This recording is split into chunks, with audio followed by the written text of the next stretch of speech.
Hola, ¿qué tal amigos? Muy buenas tardes. Yo soy Laura Ceballos y estamos en esta emisión 2 del programa Epicentro Electoral. Hoy está conmigo la doctora Escamilla Ham, Hola. Patti, una muy querida amiga que nos dedicamos, la verdad, a dilucidar sobre temas políticos, pero en este caso sobre temas electorales, con dos temas que traemos a la mesa que nos resultan muy importantes y muy necesarios de analizar.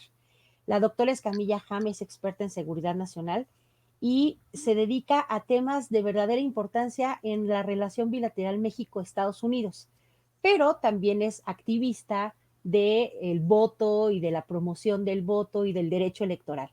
Entonces, hoy vamos a hablar primero de la importancia que tienen las elecciones intermedias y por qué es necesario que hagamos conciencia de esta importancia. En segundo lugar, de lo que nosotros como ciudadanos no solo queremos de nuestros candidatos hoy, precandidatos, candidatos a los nuevos puestos de elección popular, sino también de la obligación que tenemos como ciudadanos de exigirles cuentas contantes, sonantes, constantes, que rápidamente puedan ponernos en un panorama de lo que están haciendo en la vida real. Y por último, vamos a hacer una suma adicional ahí al glosario que estamos armando sobre el derecho electoral. Pues bien, Pati, vamos a empezar a hablar de elecciones intermedias. Estábamos comentando antes de entrar al aire estas sutiles diferencias entre cómo se manejan las elecciones en Estados Unidos, lo que nosotros vemos como delitos como acarreo de votos, como encuestas de salida que pueden estar cuchareadas, y cómo lo viven, por ejemplo, en Estados Unidos, y estas sutiles diferencias, lo que causan en el ánimo de la gente. Pues lo que estábamos platicando, yo lo veo desde una perspectiva, primero como politóloga y después como activista, digamos, como promotora, pero de la participación política en México. Y ahorita se aproximan las elecciones intermedias en junio. Y un detalle que me parece que es crucial es que se movilice el voto, es decir, que los ciudadanos, el electorado salga a votar, lo que generalmente es muy difícil no solo en México, sino en Estados Unidos y en muchos otros países. El electorado no le da tanta importancia a las elecciones intermedias como a las elecciones presidenciales. Entonces, se nota una bastante baja participación en estas elecciones. En el caso de México, estamos en una coyuntura muy difícil para el partido que está en el gobierno del presidente López Obrador y pues también para los partidos de oposición, porque van a ser las elecciones más grandes de la historia, creo que ya todos escuchamos eso, pero aparte son elecciones muy, muy importantes para todos, sobre todo, creo yo, para el partido del presidente López Obrador. ¿Por qué? Porque en este caso se va a renovar toda la Cámara de Diputados. Y está en juego el control de la mayoría de la Cámara de Diputados, que es crucial para poder aprobar iniciativas, para hacer reformas constitucionales, etcétera. Entonces, hasta ahora, en los primeros 2 años del gobierno de López Obrador, un poquito más para la legislatura actual, Morena ha tenido la mayoría y aliada con los otros partidos chicos, ha tenido mayoría en todo el Congreso, pero no hay seguridad que eso continúe siendo así. Por eso es crucial que todos vayamos a votar en junio para que podamos tener una influencia en cómo se distribuyen los escaños en la Cámara de Diputados. Es correcto. Ujú. Porque además, digo, sí sabemos la importancia que tiene la mayoría en el Congreso. No es solamente el músculo político porque sí, tiene una razón de peso. Sabemos que la Cámara de Diputados es la responsable de el presupuesto. Y gracias al presupuesto, vaya, al control que se tiene el presupuesto, es que se están dando estas obras de infraestructura, las becas para todos los grupos que las reciben, la redistribución justa de la riqueza, que los viejitos, como los conocemos, las personas de la tercera edad, puedan recibir su pensión ya sin ninguna modificación. Es decir, sabemos que la importancia del Congreso no solamente está en votar las leyes, sino principalmente en controlar el presupuesto del país entero. Entonces, el voto de las personas justamente es en ese apoyo. Necesitamos que las reformas, las leyes y tal, sí estén votadas por la mayoría, una mayoría pensante y consciente, pero sobre todo este refrendo, este respaldo que se da a todas las iniciativas del presidente. Hoy lo estamos viendo esa importancia, por ejemplo, en la ley energética. Pasó el Congreso, pasó por la Cámara de Diputados, se votó, se emitió y no tuvo mayor problema para ser emitida. Obvio sabemos que una vez salida de las cámaras y una vez publicada, pues las personas pueden ampararse, como es el caso que ahorita estamos viendo, pero eso no implica que no importe que haya esta mayoría. Necesitamos mayoría para todos los efectos de las políticas en sí y para todas las leyes. Entonces, como decías, eso de vamos a darle la mano a uno, aunque sea uno por uno, cada uno que lleve a una persona adicional, y lograríamos precisamente esa mayoría para, para la Cámara de Diputados, ¿no? Y eventualmente para los estados que van a votar por gobernador y cámaras de locales, ¿no? Claro, y habría que distinguir entre dos tipos de mayorías que existen en el Congreso. Está la mayoría relativa, que quiere decir que nada más un número mayor que vote a favor ya es suficiente. Por ejemplo, 50 más 1 ya sería la mayoría relativa. Pero hay ciertas tipos de legislación que requiere lo que se llama la mayoría calificada, que es 2/3 partes de los escaños del Congreso, de la Cámara de Diputados en este caso. Entonces, si Morena, por ejemplo, no gana 2/3 partes de los escaños, le va a ser muy difícil al presidente López Obrador hacer una reforma a la Constitución, que es lo que requiere. Y así pueden ser otros tipos de legislaciones. Así que es muy importante no solo que gane la mayoría relativa, sino que gane la posibilidad de hacer mayor legislación como un cambio en la Constitución. Claro.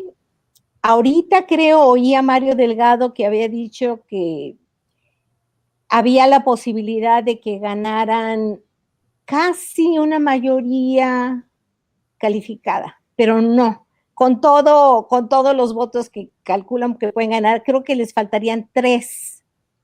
Así que, pues todos los que apoyamos a este partido y al presidente López Obrador debemos de asegurarnos de ir a votar, y no solo ir a votar nosotros, sino asegurarnos que 2 o 3 o 4 personas más vayan también a votar para que tengamos todos los votos suficientes. Claro. Y además, bueno, en este caso, la coalición, cada una va a tener sus propios votos. Entonces, hay que acordarnos que Morena va en coalición con el Partido del Trabajo y en este caso con el Partido Verde en 176, me parece, 176 de los 300 distritos. Entonces, sumando sí serían mayoría calificada si en todas van el PT y el Verde para hacer la mayoría calificada. Pero eso tampoco da ninguna garantía porque hemos visto que de repente nunca falta el chapulín que se pasa del PT al PRD y del PRD al PRI. Y entonces sí necesitamos, creo, estoy segura, deshacernos finalmente tanto de los partidos satélite como de los partidos que ya no son ninguna oposición más que como un tronco en una carretera. O sea, son la oposición en la que uno choca, pero que no proponen porque no tienen un plan de gobierno ni tienen una visión clara de lo que quisieran verdaderamente hacer en el país, diferente a solamente robar y saquear. O sea, ese es su plan. Pero como no muestran plataforma, yo creo que lo útil hoy es quitarlos del camino.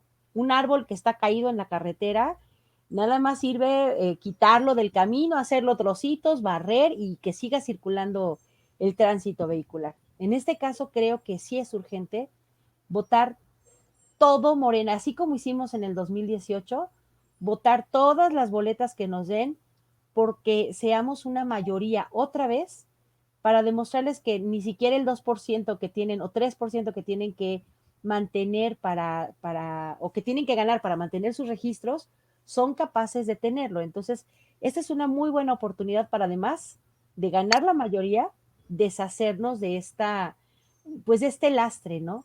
Y al final también demostrarle al INE que su entusiasmo por ser una especie de partido político, porque más que ser un árbitro hoy se comporta como un partido político afín al PRIAN-RD, eh, ni con todas las iniciativas que quieran, ni con este límite de la sobre y subrepresentación del 8%, van a poderle arrebatar a la gente la decisión que vamos a tomar de votar todo Morena, porque sí, son 300 diputados de elección directa, pero los otros 200 que son de representación proporcional, también se le darían a Morena si la gente vota todo Morena. Es decir, o sea, en un mundo ideal, no estoy pensando que sea posible, porque sí va a haber gente que va a votar por el PAN, por el PRI, y que van a esos a acumular votos. Pero en la vida real, si votamos todo Morena, incluso los de representación proporcional serán de Morena o del PT si la gente decide actuar por votar por la coalición.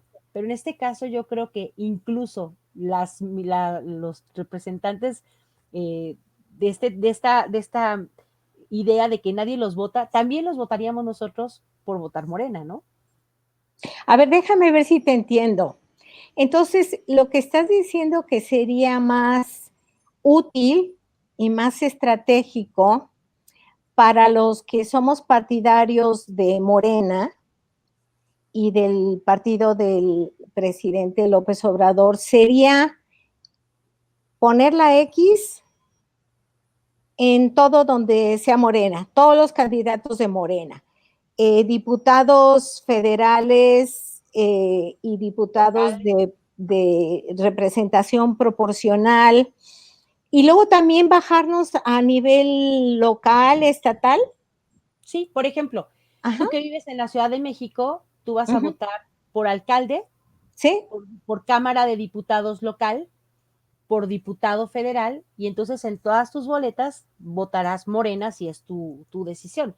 Yo en mi caso, en Morelos, nada más votamos por diputados federales y por diputados locales, porque el gobernador se elige junto con el presidente de la República. Entonces nuestra votación es más pequeña, pero igual, si en todas las boletas yo voto Morena, va a ir directo, o sea, tanto los partidos el Morena como el PT van a tener esa mayoría en el Congreso.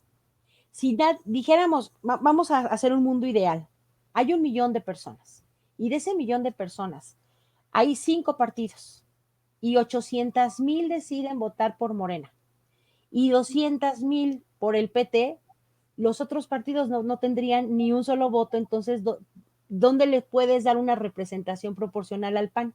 En ese mundo ideal. Entonces, sí sabemos que hay estados, por ejemplo, el Estado de México es un bastión del PRI. Difícilmente le podrían arrancar al PRI del Estado de México. sí sabemos que hay municipios, o en este caso la alcaldía Benito Juárez, en donde estás tú, que es panista. Es difícil, no imposible, pero es difícil. Y en todos los municipios habrá gente que le vaya al PAN, que le vaya al PRI y que voten. Esos serán sus representantes de representación proporcional. Pero en el mundo ideal, tú no puedes obligar ni torcer la ley para que mágicamente los poquísimos votos hagan un 8% de representación si la gente no votó en esa proporción. Entonces, cuando haya una mayoría, o sea, en 2018 hubo una mayoría, digamos, simple de Morena y nos ha alcanzado para sacar adelante todas estas reformas.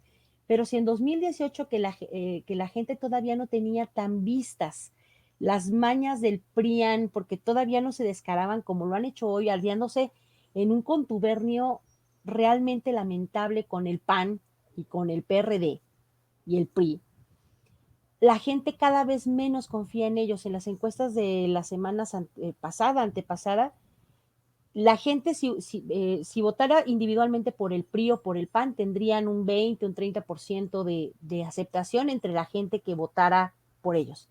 Una vez que se aliaron y que hicieron estas cosas rarísimas, sus puntos se fueron a -70, o sea, la gente no querría votar por una alianza de ese tipo porque entienden que no es, ya no digas tú antinatural, es hasta ilógico que si yo soy priista vote por el PAN, cuando son tan diferentes, tan opuestos entre sí.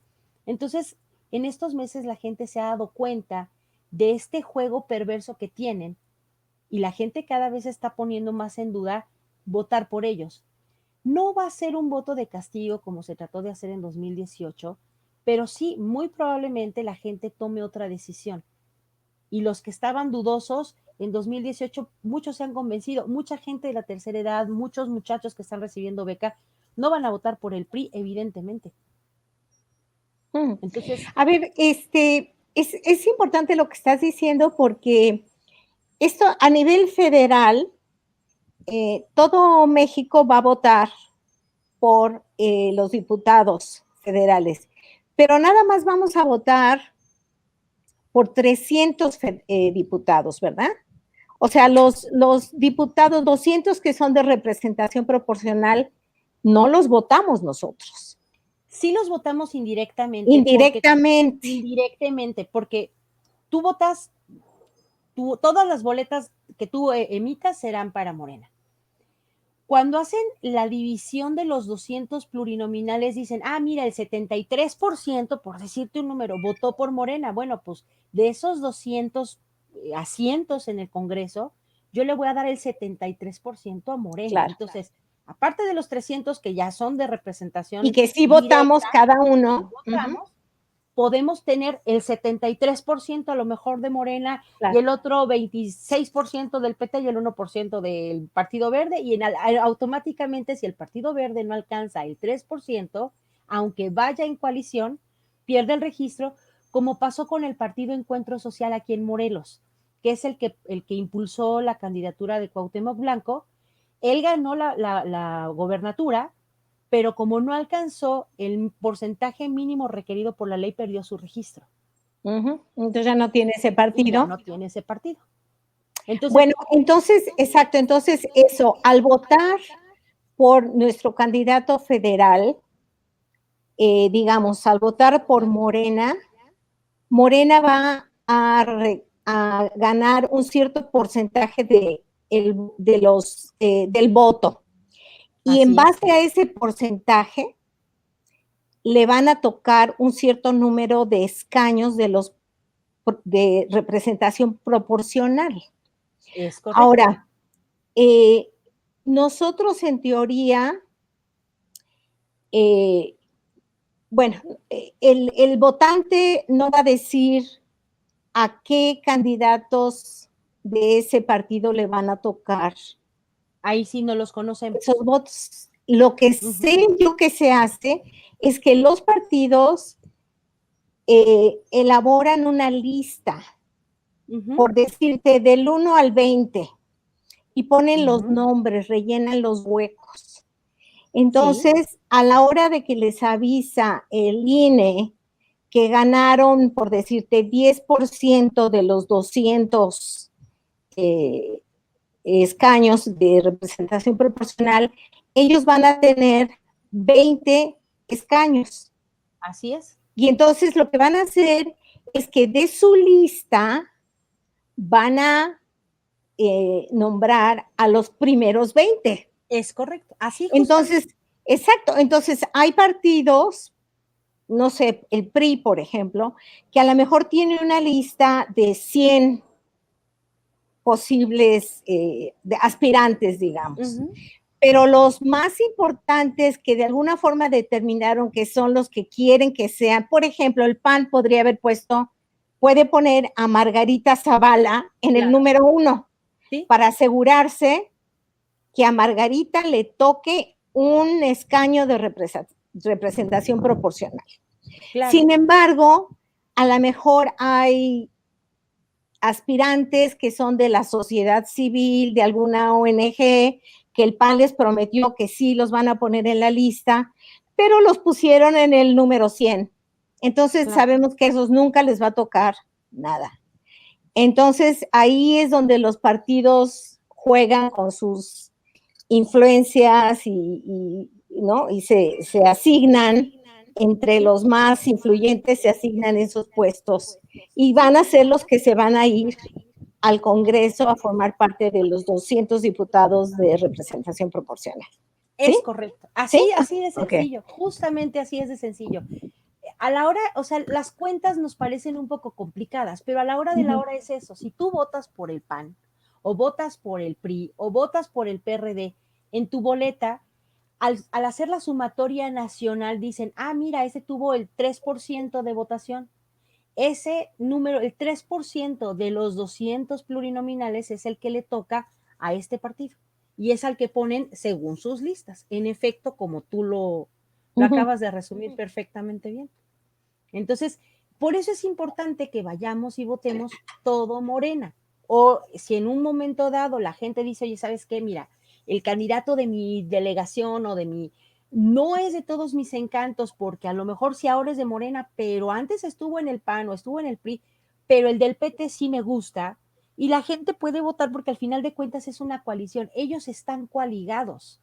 Entonces, la mayoría la conformará esa coalición de, en este caso, Morena y PT. Yo al O sea, verde los no le doy. porcentajes se van a sumar. Cada uno obtiene su propio porcentaje, pero a la hora Uh-huh. de ser calificados como mayoría, como una coalición, se entiende, un bloque, sí tienen ellos la posibilidad de ser la mayoría. Aunque fueran unos por Morena, otros por el PT, sí son la mayoría a la hora de conformarse. Ellos no fueron en los 300 distritos en mayoría, fueron cientos, me parece son 176 los municipios perdón, los distritos Yo leí que hace decidieron. rato que creo que eran 183. Ah, subieron un poquito, porque ayer Noroña decía que eran 176, Por ahí andan, como en los pero andaban, 180. ¿Eh? todavía tienen Uh-huh. estos días para terminar de hacer números, y lo ideal pues es que si son coalición y llegaron al 2018 en coalición, se mantengan, porque al final de cuentas pues el PT también tiene su buen número de afiliados y militantes y son una fuerza importante dentro de la Cámara de Diputados, y al final también son muy apoyadores de la causa, porque son obradoristas, al final de cuentas no son del mismo partido, pero sí tienen los mismos ideales, ¿no? Políticos. Uh-huh. Entonces, así la cosa. Vamos a cambiar drásticamente ahora de tema porque esta entrevista es pequeñita por el formato, pero muy rica en conceptos. Aquí en este caso vamos a hablar de la responsabilidad que tienen estos candidatos que hoy están prometiendo el oro y el moro, y luego cuando ya son ganadores, ¿qué pasa? ¿Quiénes los tenemos que vigilar? Nosotros. Entonces, tú ayer que me comentabas justamente de este trabajo que están haciendo ustedes como de reunirse con esta persona que hace los cursos virtuales y les está dando toda una clase de política aplicada, pero qué importante es que hagamos ese trabajo también con nuestros vecinos, con nuestros amigos, de Sí. política práctica. ¿Qué, como ciudadano, qué puedes hacer tú? ¿Qué responsabilidad tienes ante tu candidato? antes de elegirlo y después de elegirlo, obvio. Claro. Bueno, yo creo que tenemos una de las principales obligaciones, responsabilidades de un ciudadano, el que tiene la capacidad para elegir a los funcionarios públicos de elección popular, es, por un lado, exigir, porque recuerden, suena ya como cliché, pero es cierto, un funcionario que fue electo por el voto popular es un empleado del votante, del electorado. De los contribuyentes sale el sueldo, de los diputados, de los senadores, de los alcaldes, del presidente. Entonces, de los secretarios de gobierno, de los exacto, de todos los funcionarios públicos. Entonces, nosotros tenemos esa prerrogativa y en términos de ciudadanía, pues es un deber estar al tanto de lo que hace nuestro representante, exigir que cumpla con lo que prometió o con lo que nosotros le estamos notificando que es lo importante en nuestra comunidad. Y cuando ese funcionario cumple, entonces nosotros lo apoyamos, ¿no? Y cuando estamos en campañas electorales, nosotros tenemos toda la responsabilidad y el derecho de exigirle a este candidato que nos presente su plataforma y que nos escuche, que nosotros le podamos decir qué es lo que se necesita en nuestra comunidad y qué es lo importante. Y él, y se lo puede uno decir así muy abiertamente, pues si cumples si estás de acuerdo y estás dispuesto a proteger, a llevar nuestra agenda al Congreso y defender nuestros intereses, pues vamos a votar por ti. Y si no, no vamos a votar por ti. Ahí es lo difícil, es cuando sí queremos votar por ese partido, pero no nos convence el candidato. Entonces tenemos que hacer un trabajo más de activismo, más profundo para convencer a ese candidato que sin nuestro voto no va a poder ganar, que por lo tanto tiene que trabajar para nosotros y pues asegurarse que nuestras necesidades se atiendan en ese sentido. Es importante, por ejemplo, lo que más nos afecta al ciudadano común y corriente es lo que pasa en nuestra comunidad. O sea, el presidente es muy importante y crucial para la nación, el gobernador es también importante y crucial para la nación, pero pocas cosas nos afectan tanto como las que pasan a nivel local. Aquí en mi colonia, aquí en mi cuadra, esos son los problemas que a mí me afectan mucho. Y eso le corresponde al alcalde, eso le corresponde al diputado local. Así es. Y creo que también hay lo que le llaman concejales, ¿verdad? Que también se eligen, ¿no? Concejales o regidores. Sí, por ejemplo, en lo local, aquí en Morelos, nosotros también vamos por regidurías, que es justamente ese como contacto un poquito aún más directo entre la ciudadanía y los funcionarios públicos. Y precisamente cuando nosotros les damos nuestro voto, es que les estamos dando la confianza. Y justo lo que decías, es increíble que a veces, bueno, no a veces, es increíble que a estas alturas pocos conozcamos tanto a nuestros diputados locales como a nuestros representantes, por ejemplo, los regidores o sea, a lo mejor dices, bueno, yo voté por Juanito Pérez para la alcaldía, pero nunca lo volví a ver, no sé dónde está su oficina, no sé cuáles son sus datos, no sé cómo comunicarme. Pocas personas tienen esta apertura. A mí personalmente me cae muy bien el diputado Fernández Noroña por su forma de trabajar, de pensar, de ser. A mí me cae muy bien, pero además tiene un punto a su favor. Él todo el tiempo él hace sus en vivos todos los días de 6 a 7 de la tarde, todos los días. Y siempre le están pidiendo su teléfono y él lo da al aire. Y tiene esa apertura y toda la gente le escribe. Unos le escriben mentadas y otros les escriben cosas útiles. Pero esta apertura no la vemos con todos los funcionarios ni con todos los diputados. Y una vez que llegan al puesto se les olvida que se deben al pueblo. Y ahí es donde tenemos que exigir. Exactamente. Voy a usar un ejemplo de Estados Unidos porque es el caso que más conozco porque he pasado, bueno, viví muchos años en Estados Unidos y trabajé allá, pero allá es muy común que uno contacte a la oficina del diputado, del senador de nuestro distrito. No es nada raro. Yo tengo un problema serio que no puedo resolver y con mucha facilidad le marco a la oficina y es posible que hasta yo pueda hablar con el diputado. Y digo, para cosas muy serias y luego hasta para cosas, pues no tan serias. Por ejemplo, solicitar que me consiga boletos para ir, por ejemplo, en Navidad, en la Casa Blanca hay una ceremonia se prende el arbolito de Navidad. Pues uno consigue los boletos hablando a la oficina del diputado, del senador, ¿no? Pero igual le puedo yo pedir, tengo un problema, me quieren sacar de mi casa y no tengo recursos, etcétera, etcétera, ayúdeme.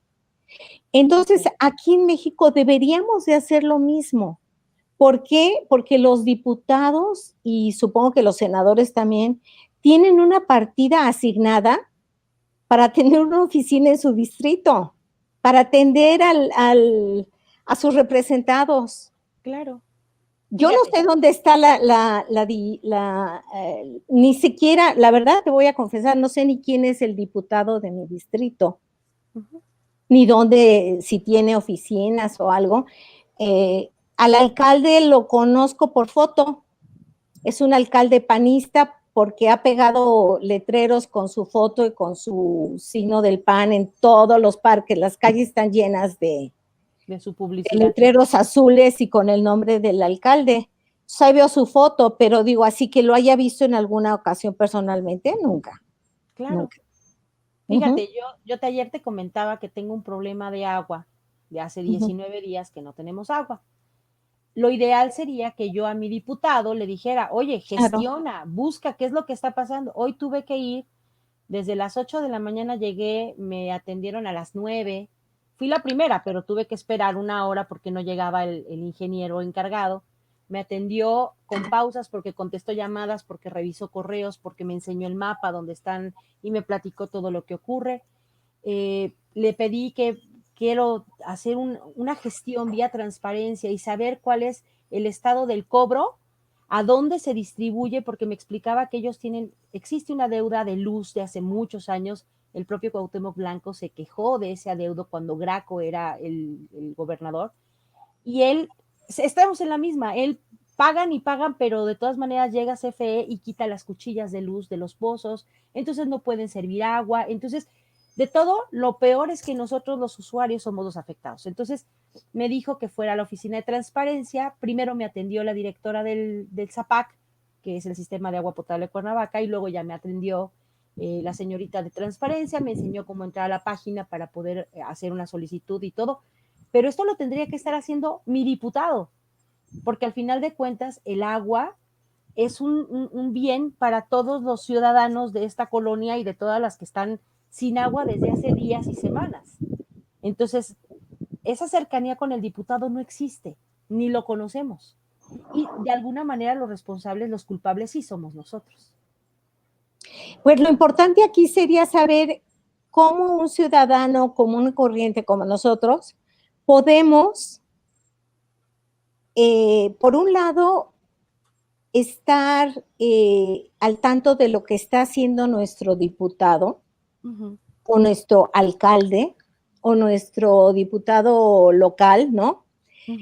Yo sé que, bueno, hace algunos años se había establecido un sitio de internet en lo que uno podía checar, por ejemplo, el récord de votación de los diputados en el Congreso. Sí. Yo en esa ocasión, eso debe haber sido como por 2008 o algo así, chequé la de un diputado y vi que el famoso diputado federal había votado y había lanzado iniciativas que nada tenían que ver con el distrito al que él representaba.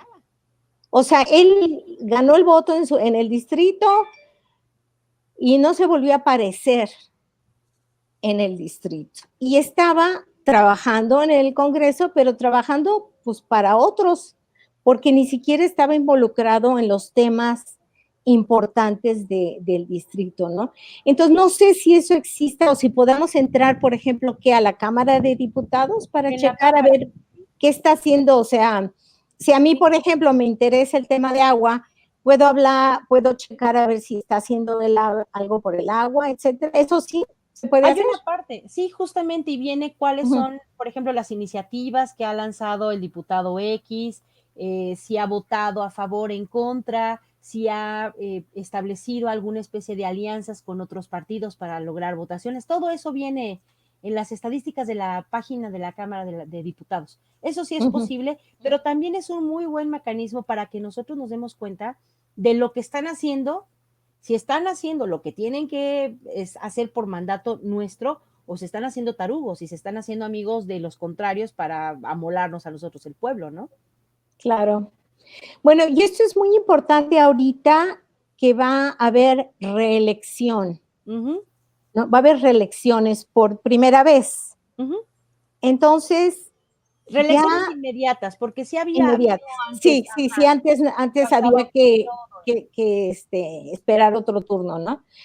Pero entonces ahorita lo importante sería ver ese funcionario que se quiere reelegir, pues averiguar, a ver qué prometió, qué hizo. Exacto. ¿Nos convence o no nos convence? Si no nos convence, pues no votar por ese funcionario, ¿no? Es correcto. Porque ¿para qué reelegir a alguien que no nos ha servido para nada? Y ese es el trabajo del ciudadano, ponernos bien atentos, sacar las antenas. Y ese es, creo que es a lo que nos hemos como dirigido, todos los que hacemos un poco de activismo en redes para alentar el voto. Esa es un poco la misión, decirle a la gente de qué se tratan sus derechos, sus obligaciones, porque al final de cuentas, pues sí, yo tengo derecho de votar, pero también tengo obligación de revisar que los que yo voté estén haciendo lo que tienen que hacer. No se lo podemos dejar a una oficina. ¿A quién? ¿A oficina de quién? ¿A quién le pido cuentas del diputado? Es que al diputado lo elegí yo, entonces yo tengo que rendir, yo tengo que exigirle cuentas y que él me rinda esas cuentas a mi ciudadanía. Ellos dan un informe anual de su trabajo, etcétera, pero yo creo que en directo y en corto lo tenemos que hacer nosotros, no esperarnos al informe anual. Es decir, si un diputado prometió que va a mejorar, por ejemplo, Cuauhtémoc Blanco, que se candidateó de presidente municipal a gobernador y que dijo que iba a revisar la situación de los pozos de Cuernavaca porque el agua no nos llega, lleva 2 años, 3 meses haciéndose que la Virgen le habla, porque no ha arreglado nada y hoy el problema está creciendo y creciendo. ¿Y quién le exige al gobernador aquellas promesas de campaña con las que llegó a ser gobernador? Tendríamos que exigírselas nosotros, porque es a nosotros a los que nos convenció de darles el voto, de darle nuestro voto, ¿no?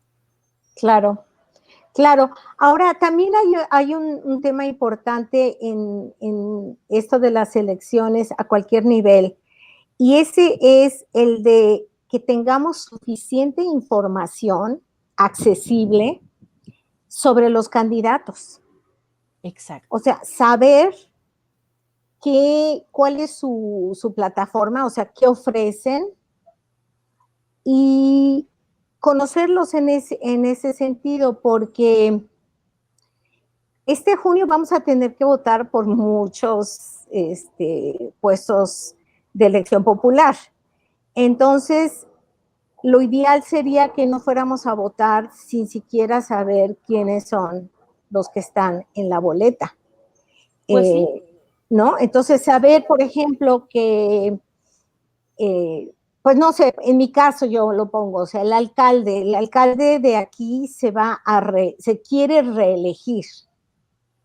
Yo ya sé quién es él, porque me he informado mucho, pero también he recibido mucha información de diferentes lados y porque ya he tenido experiencia de que me he quejado de cosas que quiero que él resuelva y no me ha hecho caso. Varias veces he planteado el mismo problema y ni siquiera me responde. Eh, lo que es interesante porque de otros lados me responden inmediatamente, ¿no? Ujú, Pero bueno, entonces yo ya sé que yo no quiero volver a votar por este hombre. claro. Digo, nunca voté por él, pero no votaría por él ahora. Pero sí quiero saber cuáles son mis otras opciones. Pues este es el programa Entonces, en el que ¿quién me vamos a va a empezar a decir, no? conocer, ¿Quién me va a claro. informar? Yo no sé si aquí se use, pero pues vuelvo a poner el ejemplo de Estados Unidos porque es el que tengo se me viene a la mente más rápido. Allá recibe uno por correo, recibe unos folletos que a veces son enormes y que da flojera leer, pero traen toda la información de todos los candidatos, de todos los partidos, o sea, no es algo partidista, ¿no? Eso tendría que estar haciendo el INE, por Entonces ejemplo. uno recibe eso y los lee, y a veces con mucho cuidado, a veces al aventón, unos minutos antes de ir a votar. Pero cuando uno llega a votar, pues no hay tiempo ahí tanto de decidir, ya tiene uno que llegar preparado, ¿no? Para Claro. marcar, marcar, marcar. Entonces, eso ayuda mucho. Aparte, los partidos proporcionan por correo generalmente, que aquí en México no tenemos nunca hemos tenido un buen sistema de correo, pero posiblemente sí llegarán por correo, como volantes, ¿no? Que traen información de cada candidato. Entonces, debe de haber muchas formas. Ahora ya tenemos pues redes sociales, ¿no? Esta es la idea, claro. WhatsApp, lo que sea, pero sí ayuda a tener como documento, un volante, un folleto, que Ujú. tenga tal vez toda la información de un partido y tal vez de toda la alcaldía o etcétera, ¿no? Pero sí es Claro. importante, sino cómo nos vamos a enterar, cómo nos vamos a informar, a educar sobre qué nos ofrece cada candidato y quién nos convence más.